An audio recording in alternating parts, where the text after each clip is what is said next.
Welcome everyone to another episode of Patching for Noise. Last week, if you remember, we was focusing on section number 1, where we inserted an input module, we inserted some effects called clouds, and if you remember, we had inserted an output module and then an LFO.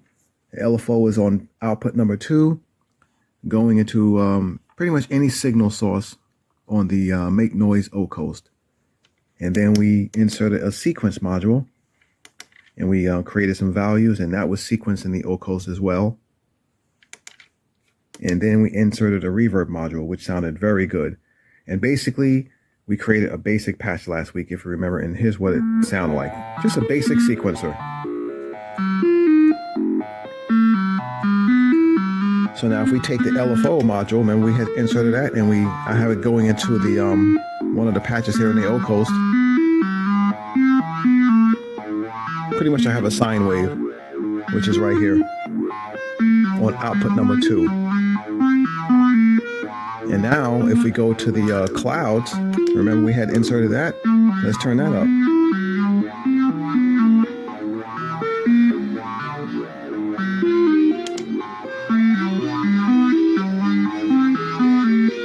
Now let's go to the reverb, and let's turn that up.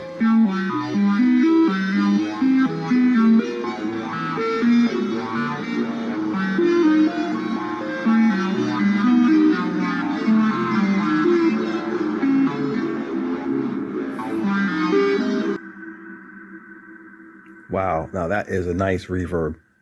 Very nice and quiet and lush. I love reverbs. That's very high quality sounding. Okay, so now what we're going to do is focus on section number 2. So in section number 2, I'm going to insert a module, and we're going to insert the MTQ, which is called the microtonal quantizer. And that has a lot of scales that I think you will enjoy. But before we can listen to it, we're going to have to take the sequencer out and assign it to the MTQ in the second section. So we're going to merge some of the modules in section number 1 over to section number 2. And we're going to take the sequencer out and assign it to the pitch. And we're going to assign it to 3, which is a third output, which is going into the patch bay and the O-Coast into the 1 volt per octave. We have to go to the MTQ, and we have to also assign that to a pitch. There we go. But finally, we have to take the MTQ and assign that to the output in order for us to hear it. And we're going to go to L. Let's see, is there L or it's just output? Okay, in this case, it's just output. Well, we're going to assign it to output number 3, because that's where our 1 volt per octave is coming out from. So let's load a scale. I think that's what we should do first. There we go.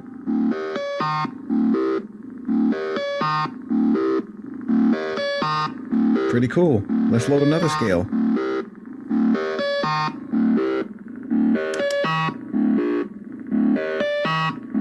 Okay, that was another scale. Let's load another one.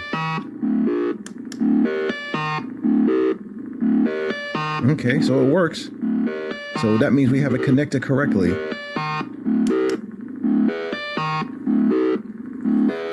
Let's increase the sequencer and make it a little bit longer.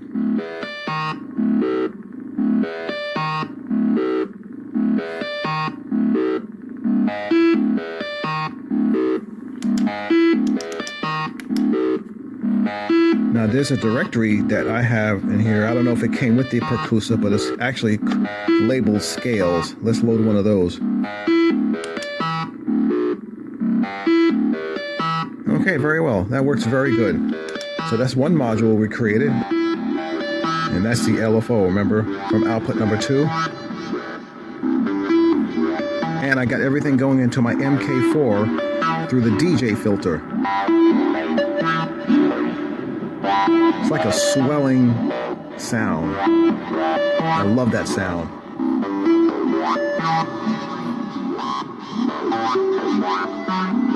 Okay, that sounds really good. I like that. All right, so now we created a quantizer with some scales. Now let's insert another module. Let's see. Let's go to the list here again. And let's insert a sampler. Here we go. Okay, so what I did was I loaded a sampler.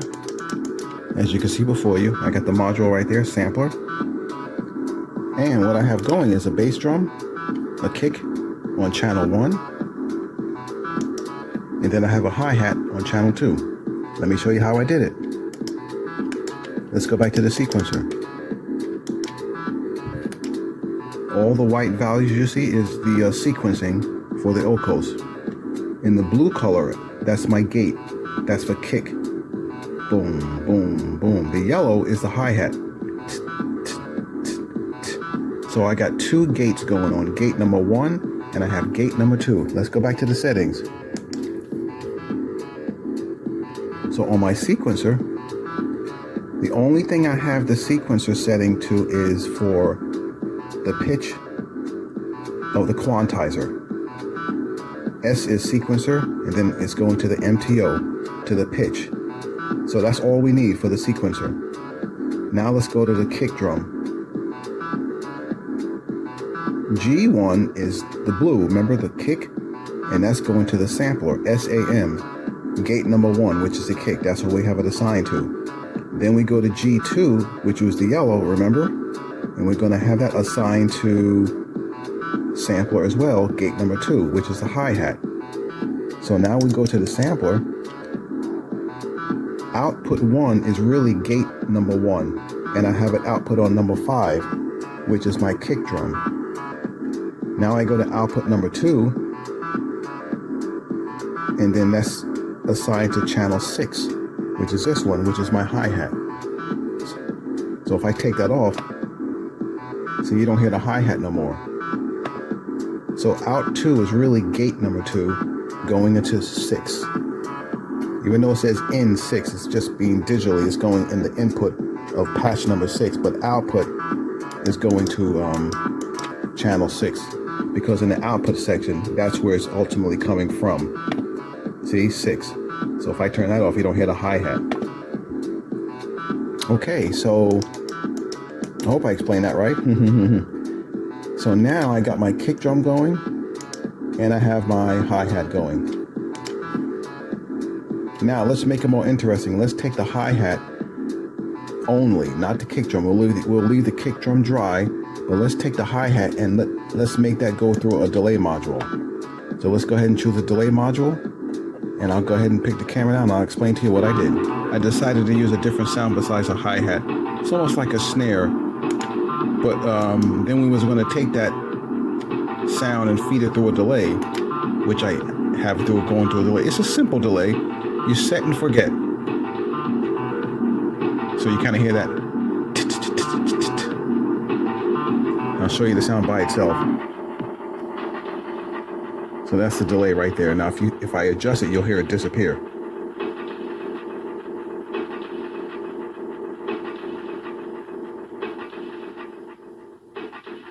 See how it disappeared?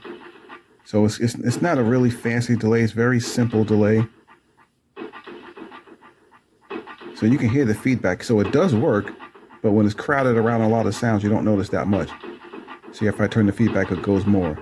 So when I add the music in, it's not like super noticeable, but it's noticeable enough.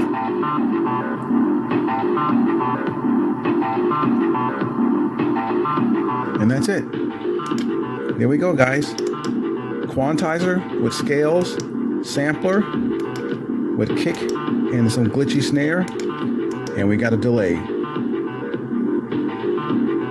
We'll just focus on those three. So to me, that's semi-complex because we have section 1, which we have a basic sequence going with the LFO. Forgot all about that.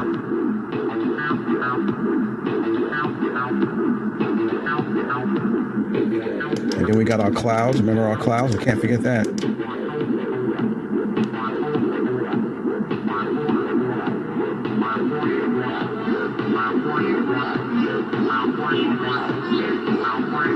So in conclusion, for this part number 2, we're just going to fiddle around and tweak some knobs and see if we can continue to come up with some sort of glitchy sounds as we conclude the video of part number 2. Part number 3, we'll go to the third section,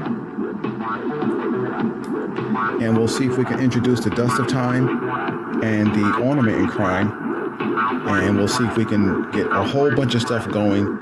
Hopefully it will all make sense, and by that time even I will be convinced whether this is a module that I will keep for a long time in my little small rack, or whether I should move on. I'm leaning towards keeping it because I really like what it can do. I mean, you can have as many LFOs as you want, as many delays, as many samplers. It's amazing what it can do. Okay, anyways, thanks for watching my video, guys, and stay tuned for part 3 next week as we continue for Passion for Noise.